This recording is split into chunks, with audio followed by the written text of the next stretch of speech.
potent advice, and inspiration from real self-made millionaires. Welcome to The Eventual Millionaire with your host, Jaime Masters. Welcome to Eventual Millionaire. I'm Jaime Masters, and today on the show, we have Peter Montoya. I love his new business. It's called Thrive Union, which is really helping the epidemic of loneliness. I'm so excited to talk about that today.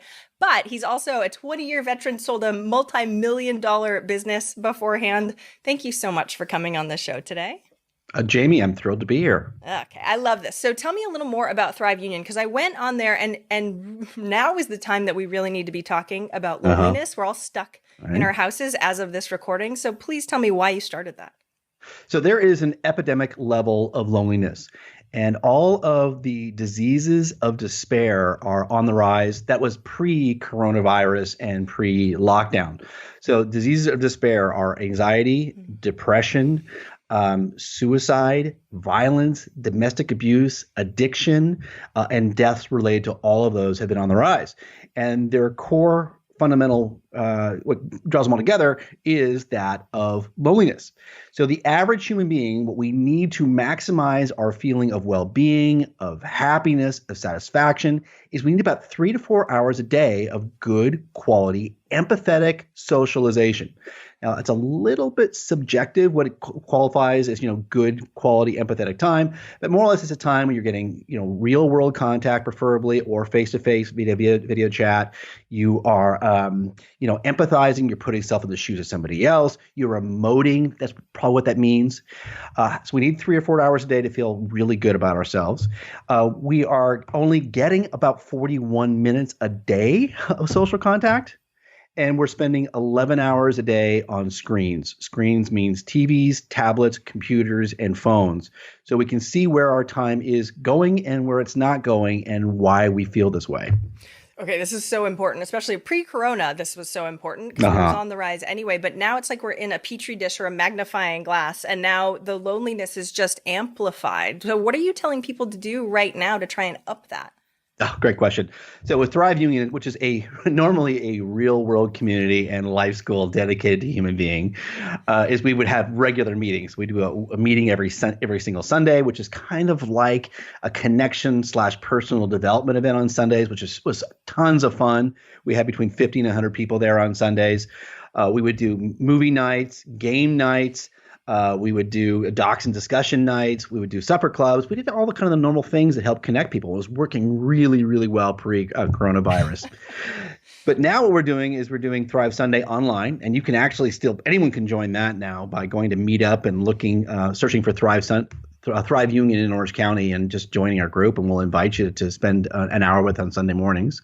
So we're doing that. And then we've also made a daily challenge to everybody. And the daily challenge is the following. Number one, meditate every single day for at least 5 minutes.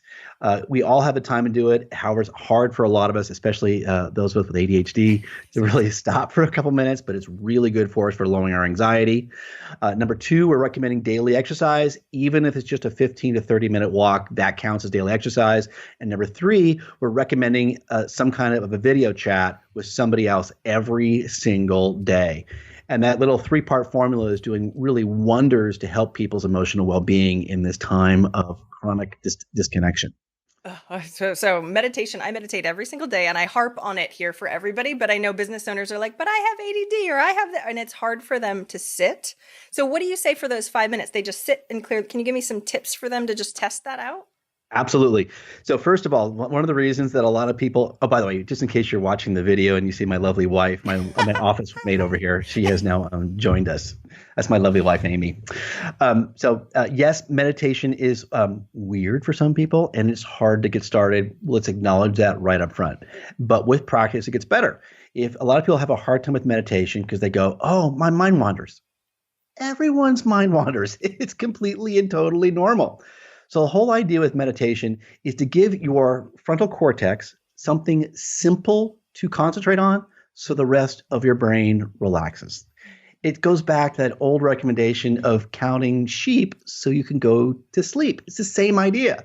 So you can find a guided meditation, search on YouTube for 5-minute guided meditation, and they have spiritual and non-spiritual versions of that. Find one that fits you, or find an unguided one. And then you can concentrate on one of the following things. Number one, you can concentrate on your breath and just pay attention to your breath going in and out. And when you lose focus on your breath, go back to your breath. Kind of the same way that you would guide a toddler who's walking on a path.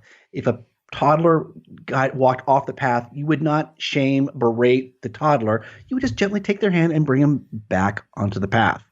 So you can focus on your breath. You can focus on to the narration through a guided meditation. Or the third one is you can just pay attention to all the sensations. When I first started meditation, I thought that it had to be done in a quiet room, and nothing could be farther from the truth. You could be in the middle of a construction site and meditate. All you're doing is paying attention to all of the stimulus, whether it be a thought, a sound, a breeze, a heat that's coming onto your face. And that's the third thing you can focus on. And if ever you get distracted, you just go back to whatever your breath, the narration, or the stimulus. But it's the practice that matters more than anything, not about how good you are at it. I think we're so mean to ourselves. Like, I sucked at it. Well, yeah, it's okay to suck. Just don't be mean to yourself about sucking, right? And it is called practice for a reason. It's not called perfect. It's called practice. Totally. So, and I highly, highly recommend, please take action on this, people. I know we didn't ask the last question yet, but please, please, please, I beg of you, because I've been harping on this forever, but because we're in this petri dish, it does feel like everything is heightened. So if we don't have our awareness heightened about how crappy we are to ourselves, or anxiety or mean, then it just amplifies and amplifies and amplifies. And that's where we're feeling, I've been hearing ups and downs like craziness. What have you been hearing from people about their emotions right now? Yeah, so the disconnection is really bad for us. As I mentioned earlier, where we need 3 to 4 hours a day, and most of us were getting 41 minutes pre-crisis. So if you're living alone or only living with one other person, I cannot recommend enough the practice of video chatting with somebody else. Number two, you're talking about being hard on ourselves. And let's dive a little bit deeper into that, because it's one of my favorite topics. And what you're kind of alluding to is the idea of shame.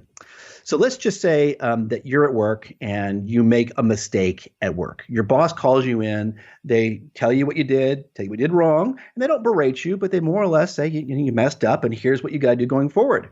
You go back to your desk, pick up your phone, and you call your best friend, and you say, you know what, I really messed up at work. This is what happened. And your best friend says to you the following: well, you should be fired. I don't even know why you're working there in the first place. I can't believe they even would keep you. You are not worthy of being at that job. And, seriously, you're just not even worthwhile being employed anywhere. So, Jamie, if you called your best friend and they said it to you, what would your response be? I'd be like, I don't like you anymore. Yeah. Right.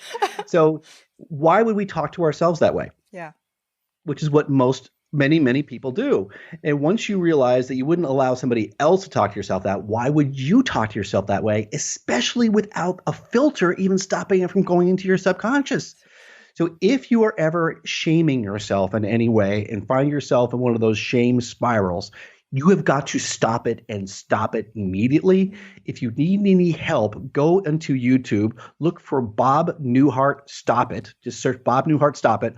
Watch that video, and it'll give you a really positive way of kind of stopping that negative shame spiral. It actually is incredibly easy. Once you get yourself doing it, you say stop it, it becomes a great trigger to stop doing that awful habit. All right, we're going to link to that also. I totally have to look that up. I think that's the thing that meditation has helped me with. It's like putting a little bit of space between how mean I am to myself and critical, right? And after 10 years of doing it, I'm like, way more self-aware.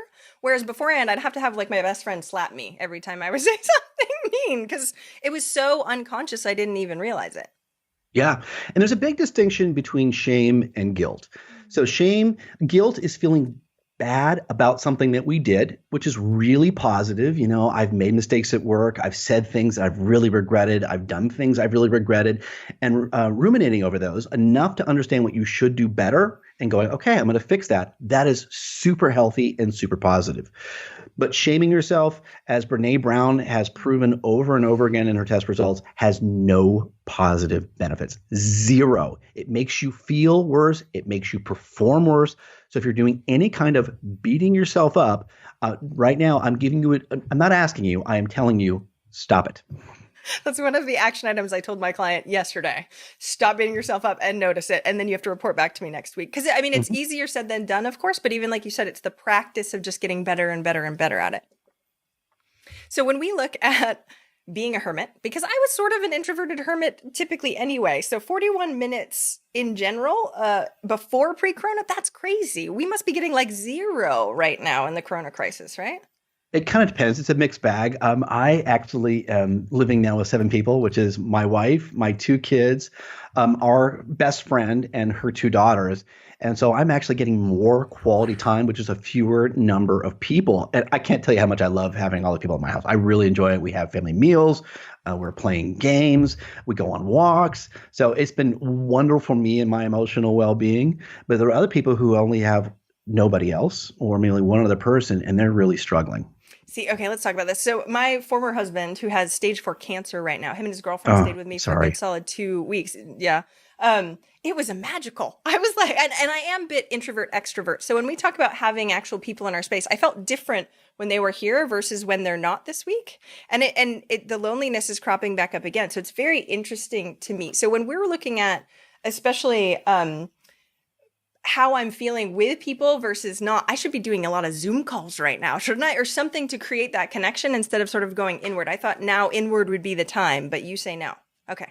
Tell me more. And there's lots of easy ways to do those video chats. You've got Zoom, you've got Skype, you also got Facebook, you got FaceTime on Apple. There's absolutely no excuse for not doing a face-to-face call. And what you get in a face-to-face call that you do not get just in a phone call is you get to see somebody else's face.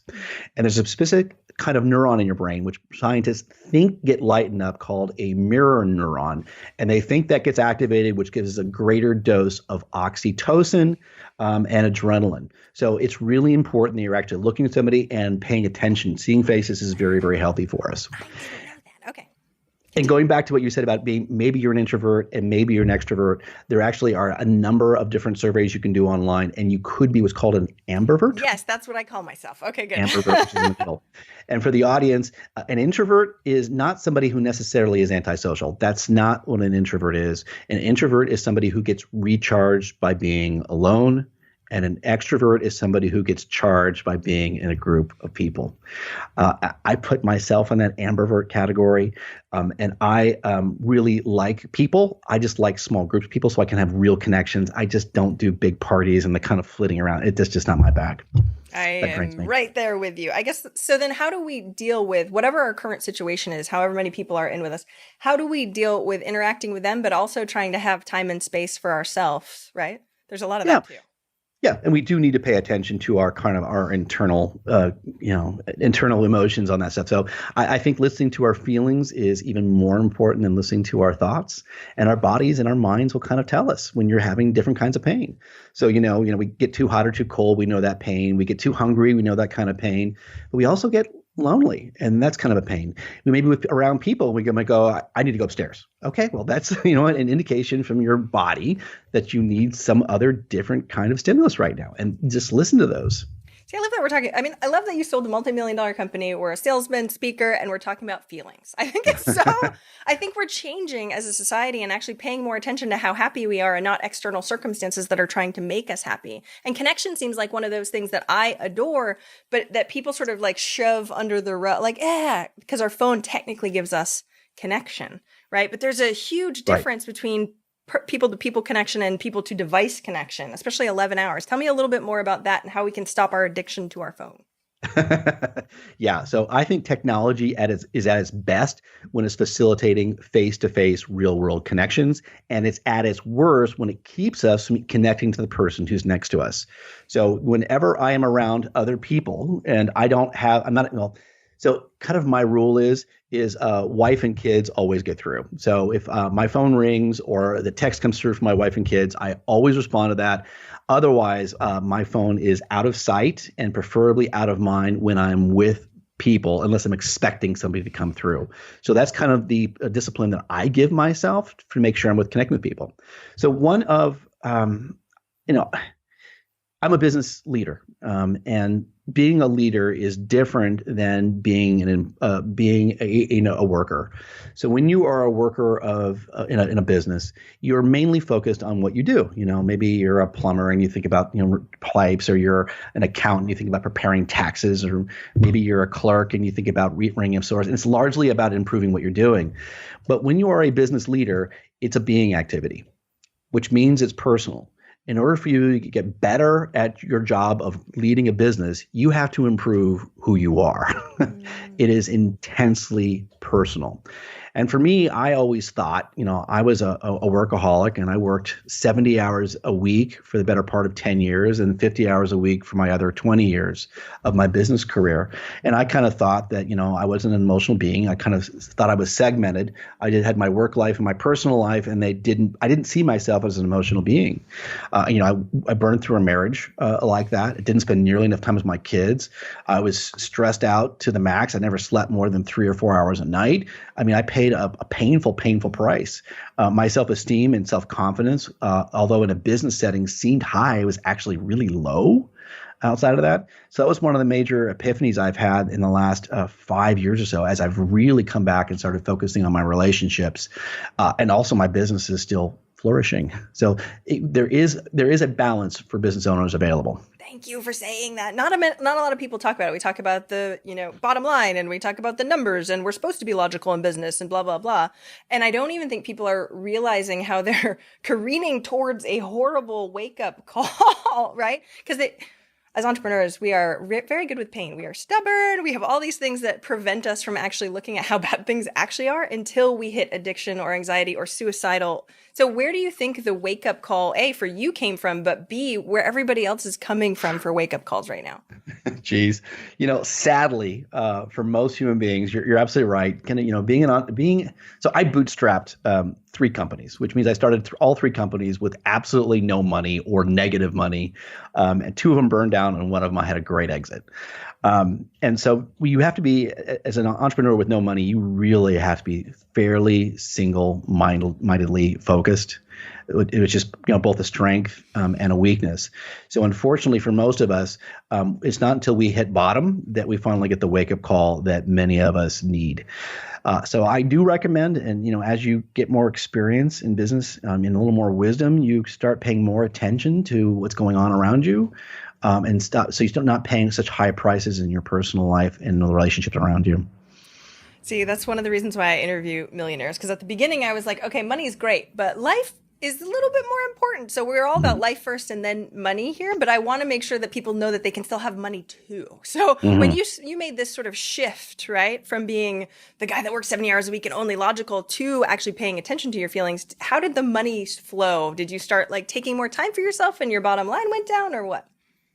Well, I think that I can't ignore the fact that I had a really great exit event in 2018 from all the work that I had put into it the previous 30 years. So I had gotten amazing dividends from all the work that I put into, and that just happened to accumulate at a time where I was really feeling a lot more and realizing that I didn't have the relationships that I wanted. On my second marriage with my beautiful wife behind me, and I was around her parents. Her parents are very successful, both personally and professionally. And they had a group of friends who they got together with nearly weekly for the last 35 years. And, that's not happening in my generation. And I realized how badly I wanted that. And that was one of the things that drove me to start Thrive Union, so I could have a group of friends that really transcends time. And they're on that same journey with me through life. And I've got goosebumps. Now it's more fulfilling, though, too. I mean, I think we sort of sidestep fulfilling for that exit, because everyone's like, well, if I have the exit, then I'll feel much better with the money. But what would you tell yourself in hindsight right now? Oh, yeah. The research is really, really clear in that we all know this. We say this, success doesn't equal happiness. We all say that, but we kind of gloss over it. But then the research bears it out. And it turns out people who have more money are not happier than people who don't.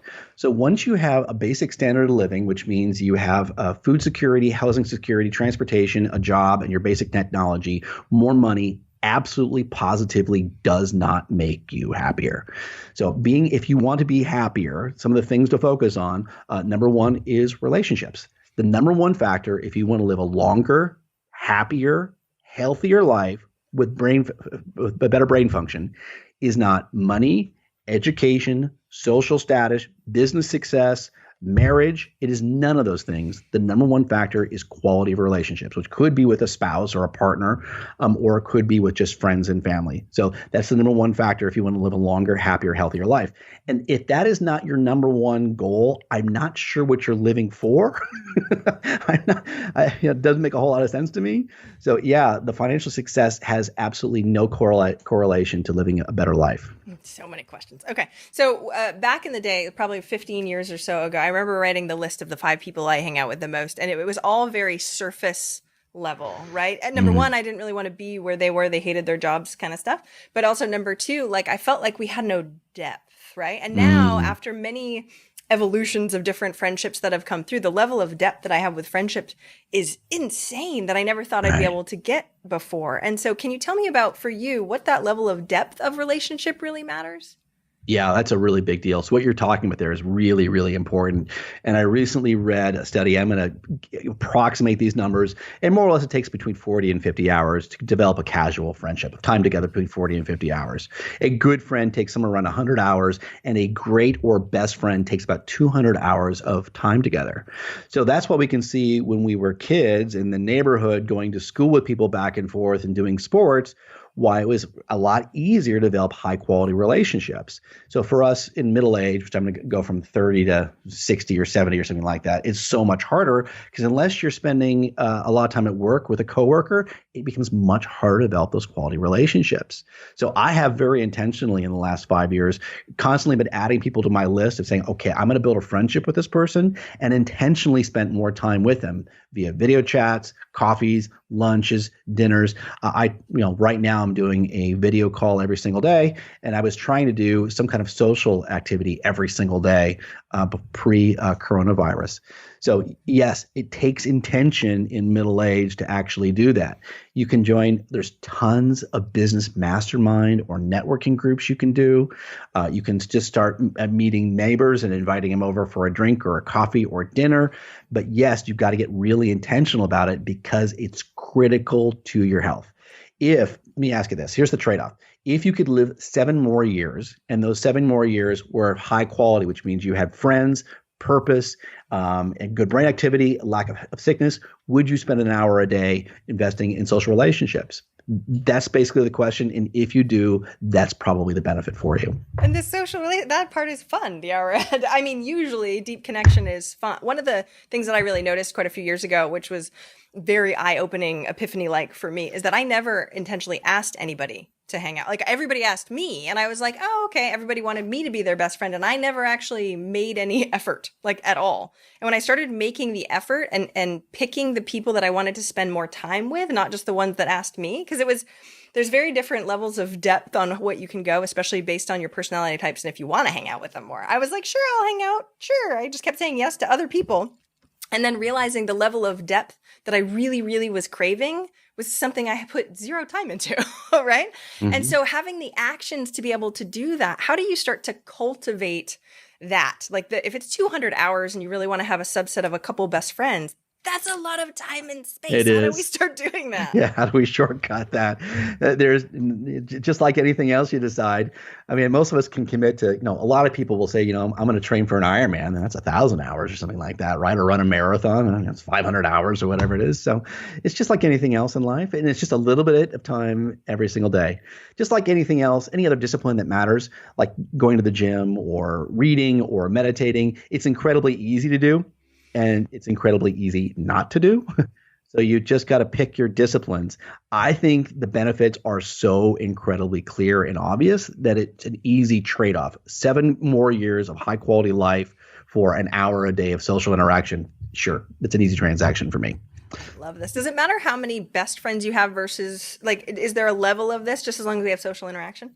I haven't seen any research on that. Okay, that's awesome. So that means I can just have lots of date nights with 5 people. Absolutely. And then we all, okay, I'm trying to time hack my way through this. But I really appreciate it because the loneliness, being alone is very different than feeling very lonely. And if you don't really have a support network, there's a very big distinction. Can you talk to that a little bit? Yeah, so loneliness obviously is a pain that we feel. And if you're feeling that way, you need to go out and take care of it. What actually can happen over a period of time is you actually get so numb to the pain, you're usually in a state of anxiety or depression, which means you can't feel the pain anymore. And being with people actually feels painful. This is bad. If you've actually gotten past feeling so lonely that you're now depressed and feel anxious being around people. And there's nothing more I can tell you to do than you absolutely have got to push through it. So when you're with people, you're going to feel like you have social anxiety. You might feel like, I don't like this person. What's kind of strange is that state of loneliness actually becomes kind of an immunity system, a system against meeting more people. Because the more anxiety we feel, the more we're suspicious and paranoid about the intentions of other people, which is really, really bad. So I'm telling you that it is out there. And what you've got to do is just kind of overcome it and push yourself through it through gradual and continuous socialization. Wow. Okay. This is amazing. So when we're looking at anxiety and depression, it's really interesting to see that entrepreneurs can continue to push forward in their business and ignore all that. You know what I mean? Ignore all that stuff. Like we have to go through, we have to hustle anyway. We're in the culture of hustling and ignoring all of our feelings as much as humanly possible and just pushing through anyway.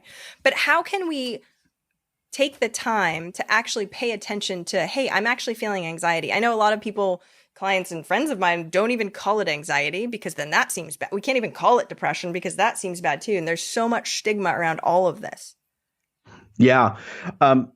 Yeah. I wish I could tell you something more besides, beginning this process, taking what I'm recommending and doing it, which is the meditating and the self-reflecting. And I'll give business owners one more reason why they should. Leadership begins and ends with people.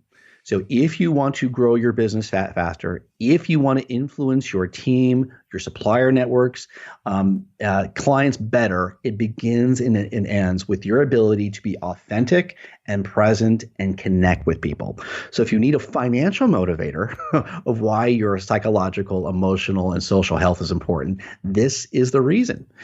If you're ever finding your inability to connect with employees and you're having to use more fear and financial motivations, the way of motivating people, and it's always about paying them to do things, and they don't do things because they actually like and respect you, that's the reason why you invest this kind of stuff. So when you sit before your employee or employees, or actually I don't like the word employees, your contributors, your team, and you want to motivate them better, being authentic and real will do that. So the fastest way to increase your self-confidence, your self-esteem, and your overall authenticity, once again, is being really healthy from an emotional point of view.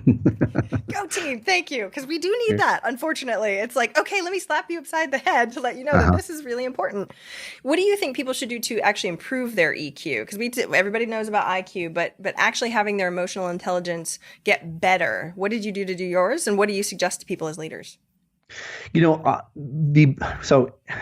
What most people are petrified of is what they need the most, and that is feedback. So what I'm a big proponent of is humility. Humility is the recognition that you as a human being have no more value than any other human being on the planet. Now, you may have more authority in your company and more responsibility, but you as a human being are no more valuable than anybody else. It's the ability to look at yourself objectively, both strengths and weaknesses, and also it's the recognition that you are not perfect. Now, that's a very important realization. So things that are perfect, let's go ahead and list the things that are perfect. The Mona Lisa, Michelangelo's David, Beethoven's Fourth Symphony. Those things are perfect, and perfect things need to be protected. If it's not perfect, it needs to be changed. It needs to grow in some way. So the only way for you to grow is to get feedback from your environment. And good leaders know how to look at facial expressions, body language. That's how attuned we get to when we're delivering a message and it's not resonating. But many business owners are not humble. They are so incredibly arrogant, which more or less means they're unable to see the mistakes that they're making on a regular basis, that they have got to either hire a coach and or empower others to give them feedback. So, I'm a very expensive business coach, business strategist, and I get paid by companies to come and give their top executives feedback. And the truth is, they don't need to pay me hundreds of dollars an hour if they just empowered somebody else in the organization to give them feedback. Feedback is something more than empowering somebody to, whenever they might need to hear it, give them honest, kind, and helpful feedback. So feedback needs to be honest. It can't be ruthless. You're not trying to hurt somebody. It needs to be helpful, which means we need to tell them specifically what happened or what their experience was. So, when you came in the room and you kind of blustered and blew through everybody, here was our experience of that. And it needs to be kind, which means delivered in a way that's really delivered in a way which means it's meant to improve somebody else. And so as a business owner, you need to empower a couple of your team members, a couple of your contributors to give you honest, kind, and helpful feedback. And the truth is you don't need to hire expensive business coaches like me if you're willing to get feedback from people around you. But that's really important. Feedback is the oxygen of growth. I absolutely adore that. Thank you for saying that also. And it's sometimes hard to see it when you're already in the bottle. You can't see the label kind of a thing, right? So if you're already in it and you don't know that you're being arrogant, or you don't know what are some of the triggers that you notice that you're doing something wrong in regards to this? So first of all, to be a human being is to be delusional. I'm so glad you said that. That makes me feel so much better as a human. So we are constantly deluding ourselves as to how we are in the world. I've been delusional many times. I put on weight and thought I was kind of strange. My pants didn't fit anymore. Why are my pants not fitting anymore? And I just delusional about them, that I was gaining weight. I've been delusional about how my effect is. I thought something went really well and I realized that went terribly. So, we're delusional. And so you've got to, first of all, accept that you're delusional. And my goal as a leader is to correct my mistakes as close to the moment that it happens. That's my goal. So that the mistake doesn't have reverberations. That's what I want to do in my business and in my relationships. I want to correct my mistakes as quickly as possible. So, number one, I first of all started empowering people to give me feedback. It means that they should not have any fear of being fired or any kind of retribution when they give you honest, kind, and helpful feedback. That's really important on the list. And you really got to start, listening. And when somebody else gives you feedback that you do not like, do not reject it. Just sit there and breathe and see, how can I grow with this? Even if you disagree with it. The worst thing in the world you can do whenever you're getting feedback from your team is to argue with them, to punish them for giving you feedback. I've given people feedback before who asked for it, and they more or less punished me by arguing, disagreeing, sighing, making it a miserable experience. When you want to become really good at both giving and receiving feedback. And feedback comes back from people saying, hey, I need to have a chat with you and talk with you about it. It also comes from nonverbal physical cues as well. You start becoming very, very attuned to that. Okay. So a lot of us, reaction is just easier than actually contemplating and taking a step back in general, especially for your team members. So I love that you said, well, I'm not going to fire you for giving me feedback. But where is the line when the argument or you keep trying to give somebody verbal feedback and help them out, and then it's just not working? How do you deal with somebody that's like that? It kind of depends on what your role is. So as a business owner, we actually have inside of our contributors handbook. So contributor is the word we use for our team members, and it's the handbook. And in there is the feedback agreement, which I have developed and I now consult companies on. And then there basically talks about the rules of giving and receiving feedback. As a business leader, I more or less can give feedback to any one of my team members at any time. It is my right and probably my responsibility. Whenever I give feedback, 99.9% of the time, it's done in private, it's done confidentially, in a way that they're protected. Only 1 in 1,000 times would I do it in public, but that's a time when other people need to really see how bad and how negligent that activity was. It is incredibly, incredibly rare that I do that. So it's always done in private. When it is and for my coworker, for my team members can also give me feedback anytime. I just ask they do it with me in private at a time of my choosing. So they have to ask me when I want the feedback, but then I always listen to it and I never, ever argue with it. I will listen to it. I will write notes. I will take it in. I will reflect upon it. And once you got the feedback, it's up to you what parts you want to act upon. So it's completely and totally up to you. So, and if you don't agree, and then they keep coming back and giving you feedback, I mean, it's your choice to do whatever you want based on that, knowing what their feelings actually are. Correct. Okay. So as leaders, especially during the corona craziness, that's what I'm calling it, the corona craziness, their emotional turmoil inside is I've just been hearing so many different things. Up, really, really great one day, really, really not great other days. But they also really feel compelled or are told to, now is the time you have to step up. You have to be the leader you want to be. And it's like this conflict in their mind of going, well, what's the right quote unquote way to be able to do this? What advice do you have for leaders who are really dealing with this internal conflict? Oh, great. So I watched again just last night, the Austin native Brene Brown special called Call to Courage on Netflix. Have you seen it? Yes, I have. Oh, it's so good. It is so good. And I don't know why more people haven't watched it because it is so rich with good content. And what she basically says there in the middle of it is she had a group of Navy SEALs and she asked the Navy SEALs, is it possible to show courage without emotional risk? Is it possible to show courage without being vulnerable? Is it possible to show courage without, in some way putting yourself at risk? And the answer was no, it's absolutely not possible. So when we're trying to be courageous, AKA strong, it doesn't mean that you're not still vulnerable, that you're still not hurting and things are not really hard for you. So I gave you a little snippet of what was covered in that 1 hour and 10-minute special on Netflix. And I recommend every single leader in America go back and watch that because it's rich with really great takeaway content. You can be strong. In order to be strong, you still have to be vulnerable, which means you have to be courageous and willing to take risks that you may not have taken before. Being strong does not mean being stoic. It does not mean being self-righteous. It doesn't necessarily being arrogant. Those are three things have nothing to do with being strong. Those are actually all signs of weakness. Courage keeps coming up over and I'm actually reading a book called The Courage to Live Dangerously right now. And it does feel like we need to be a lot more courageous during that time. But where is the line of vulnerability, right? Because as a leader, you don't want to be like, shit's hitting the fan, right? Like, where do we go from here, right? So, because there seems to be a line of still being an authentic leader, but not, sharing absolutely all the ups and downs that you're going through also, because sometimes when you're feeling despair, that's not the time to be talking to your team members, right? Yeah.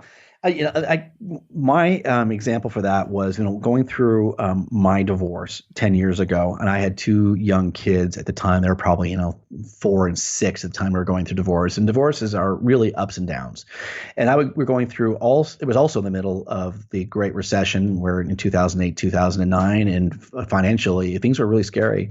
So myself and my former wife, we were divorcing, and we would talk about all the scary stuff of finances. But the message to my kids were, things were a little uncertain, but just so you know, you're going to be okay.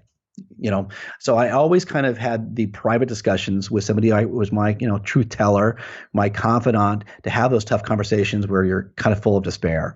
But whenever you're talking with your team, you try to be realistic somewhat to most of the facts, what the possibilities are, what the risks are, and also of your course of action, showing a reasonable level of confidence, depending on the action. But that's kind of what leadership is, which is part art, part science, kind of picking that right tone to show the objective reality of the situation with a reasonable amount of confidence going forward. Oh, yeah, riding the waves of like, okay, where are we going now? We're over here. I really appreciate that analogy though too, because it is having the deep friendships where you can talk about the shit hitting the fan, right? So you can get it out, especially because it's lonely being a leader, especially if you don't have anybody to talk to about it. And internalizing all that. Yeah. So tell me a little more about the difference between, your deep friendships and your business friendships that you can really go deep on that. Are they different? Are they the same? Tell me a little more about what you think. Yeah, I've got really close relationships with all of my team members now. Well, I'm lucky in a small business to be able to have personal, like a family-like atmosphere. Frequently, when you get into bigger organizations, 50, 100, 200, 300, you lose that family-like feel and it becomes what people call more corporate. And that's very, very typical. So I'm lucky and I still have a small environment and can stay largely personal. But even when I had bigger organizations, I always had an open door policy and allowed for anybody in the organization to come in and tell me what they saw in the organization or in me. And that was really important for continuing to build my authenticity as a leader. How personal is too personal, though? Okay, cool. Yeah, yeah. Of course, you're always drawing lines with that, making decisions, what you do and do not share, and that once again takes decades of experience to figure out what's comfortable for you. Darn it. No, don't. We all want quick fixes nowadays. Come on. Can't you just give us, yeah. No, I feel you. And I Well, think, it's kind of funny as I've gotten older. I'm 51 years old, and and I say this not with any arrogance, but I recognize I've got a lot of power. I'm probably at the top of our society as far as my social economic power. So I can be a lot more personal than somebody who is younger and coming up the chain because they are trying to garner respect by my mere achievements. I've achieved so much. I can be a lot more personal. I have a lot less to risk. why do you think, okay, tell me more. Why do you think that is? Well, power. Let me ask you a question, Jamie. All right, here's the question. Good. Do you want more power? And why? Why or why not? I want to say no. Okay. But only because I don't find power as the thing that will get me all the things that I want. Do you know what I mean? Okay. Okay, continue. Fair Okay. enough. Okay. All right. So I'm going to change your mind. So I love it when people tell me no. Okay. So power is the ability to achieve intended results. Ooh, that's a good definition. Power is the ability to achieve intended results.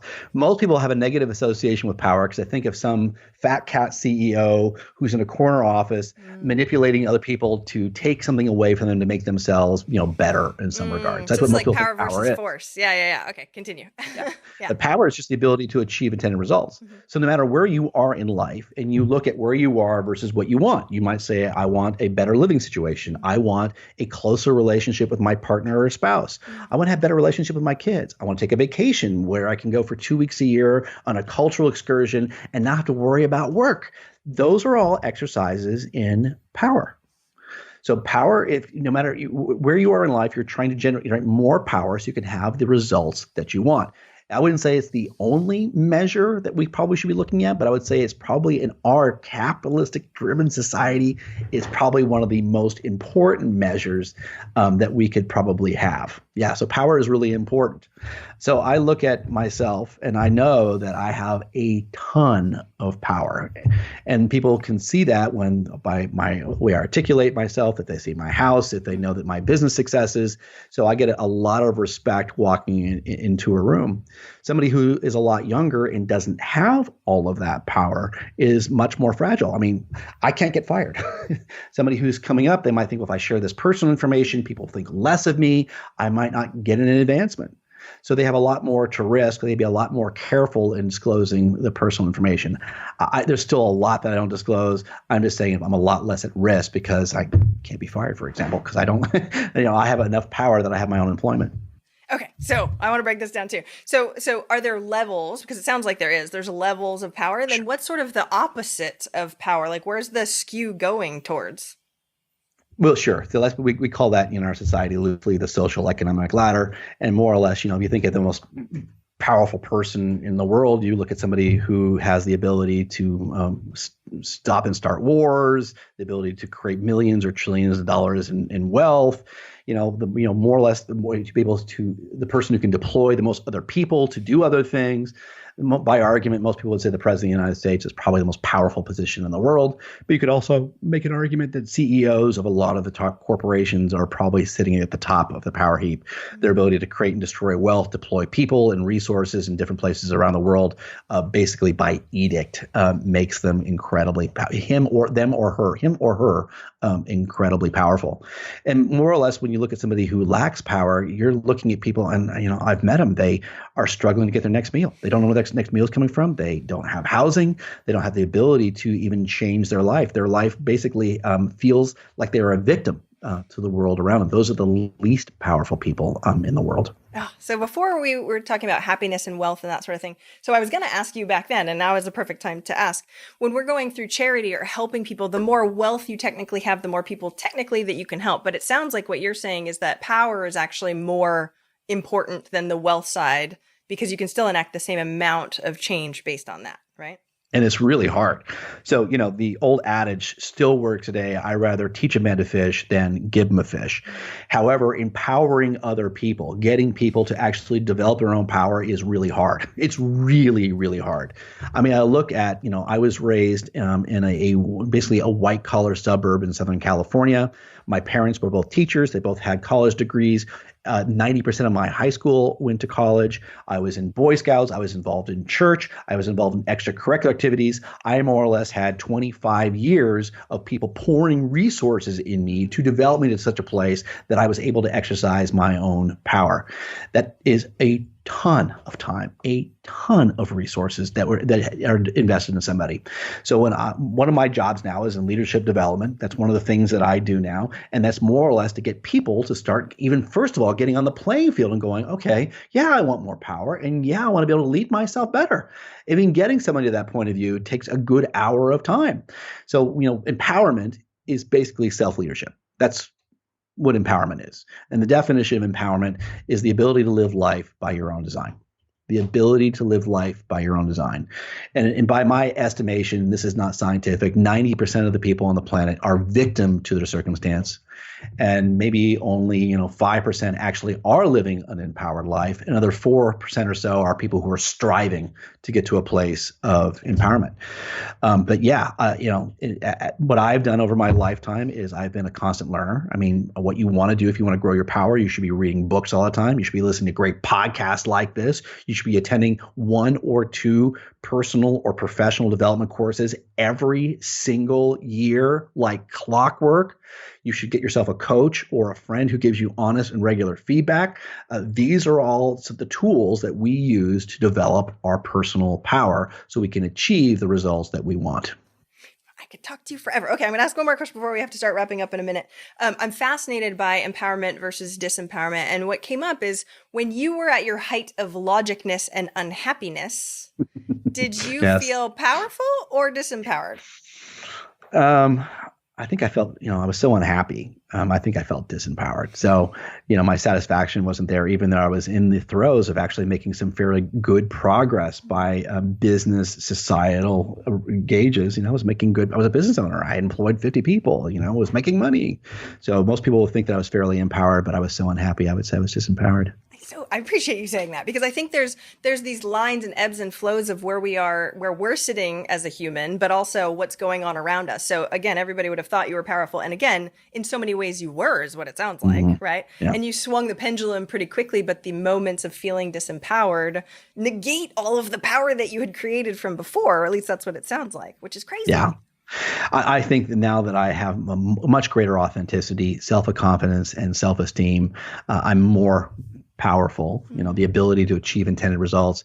What I really want and what I'm exercising is my leadership power. So leadership power is basically the ability to empower other people to achieve their results that they're doing. And so that's where my focus is now. Well, then you can have your team members be empowered, and then they can all go and be free and live happier lives because of it. And then we're a better human species because of that. So thank you for doing what you're doing. That is modern leadership. That is modern leadership. And that's what you're engaged in too. I mean, that's where I get off. I get really off when seeing people transcend their lives, when they actually have a fundamental shift in seeing what they are and what their life can be. That's what gets me excited and gets me up every morning creating new content. I got goosebumps twice during this episode. Okay, I know we have to start wrapping up because we're going quite long. What is one action out of everything that people can take this week to have them towards their goal of 1 million? So first of all, we covered this already, so I'm going to take this as a freebie. Enact the feedback agreement with as many people as you possibly can. I have an extended family, and all of my family has permission to give me honest, kind, and helpful feedback at nearly any time, especially my weird roommate, my wife behind me. She has permission to give me feedback, which is really, really important. The second one is the concept of absolute responsibility, which we didn't talk about here. And absolute responsibility is a fundamental shift away from just normal responsibility. Responsibility is about blame and shame. What happened here and who do we blame for it? Absolute responsibility says we own the situation of our life independent of blame or shame. And the reason that shift is so fundamental to living a life of empowerment is we cannot change what we do not own. So if we think, well, I am the way I am because I was taken advantage of, or I was abused, or I lacked education and it's somebody else's fault, as long as we have that, we have an out, we have an escape hatch, so we don't fix it. And as soon as you say, I am the way I am, independent of who did what to me, the situation that I may not like right now is mine, we are then empowered to change it. So absolute responsibility is probably one of the most important mind shifts that any human being and especially any business leader takes. And the second benefit of that, as soon as you find absolute responsibility for owning the situations in your life, your anger level goes way down. You stop blaming anybody else. You stop getting frustrated on a regular basis because, obviously in business, some things are going to go wrong. That's just all there is to it. But you're actually able to reduce the number of things that go on because you're owning the entire situation. I adore this. And it's funny because we have a joke in my family where we're like, I'm doing it to myself. It's like, yep, I'm doing it to myself again. Great. And yes. After over and over and over hearing that, it's really, really annoying, but also extremely empowering as you're going through.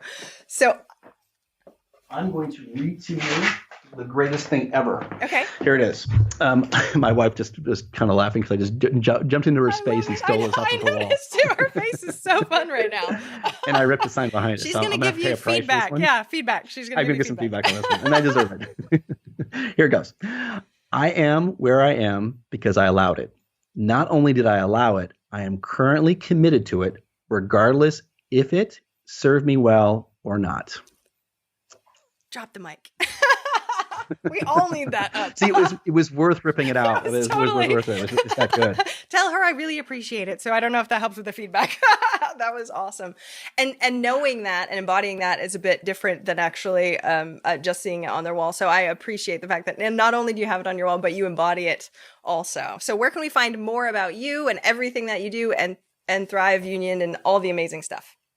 So I've got two ventures. One is Thrive Union. You can go to thriveunion.org and also our YouTube channel, which I highly recommend you go to. We have over 60 videos that help us understand what are called predictable models.